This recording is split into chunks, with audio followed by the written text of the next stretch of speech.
Power star Pawan Kalyan ఓ సినిమాలో చెప్పిన dialogue నాకొక తిక్కుంది దానికొక లెక్కుంది అని.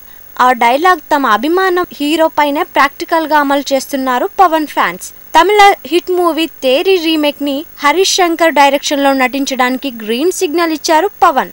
దాంతో #we don't want Theri remake అనే హ్యాష్ ని ట్రెండ్ చేస్తున్నారు పవన్ ఫ్యాన్స్. ఒక అభిమాని వైలెంట్ గా రియాక్ట్ కావడం ఆందోళన కలిగిస్తోంది. తేరి రీమేక్ ని ఆపకపోతే నా చావును చూడాల్సి వస్తుంది అని తీవ్రంగా డైరెక్టర్ హరీష్ శంకర్ ని సామాజిక మాధ్యమాల ద్వారా ఆమె హెచ్చరించింది. తమిళ తేరి మూవీ పోలీసోడుగా తెలుగులో ప్రతి ఆదివారం టీవీలో ప్రసారమవుతోంది. నేటి జనరేషన్ ప్రేక్షకులు రీమేక్లను ఇష్టపడటం లేదు. పదే టీవీలో చూసిన చిత్రాన్ని మళ్లీ రీమేక్ గా చూడడం అసలే ఇష్టం లేదంటూ పవన్ పై ఫైర్ అవుతున్నారు ఫ్యాన్స్. భవదీయుడు భగత్ సింగ్ అనే స్ట్రైట్ మూవీ కోసం మైత్రి మూవీ మేకర్స్ నుంచి పవన్, హరీష్ శంకర్ అడ్వాన్స్ తీసుకున్నారు.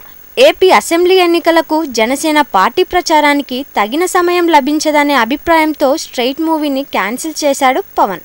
రీమేక్ అయితే తక్కువ రోజుల్లో పూర్తి చేయవచ్చునని తేరీని ముందుకు తెచ్చాడు. పవన్ ఇచ్చిన రీమేక్ అవకాశాన్ని ఉపయోగించుకోవాలా, పవన్ ఫ్యాన్స్ ఇస్తోన్న వార్నింగ్స్ తో ప్రాజెక్ట్ నుంచి తప్పుకోవాలా అనే సందిగ్ధంతో సతమతమవుతున్నాడు డైరెక్టర్ హరీష్ శంకర్.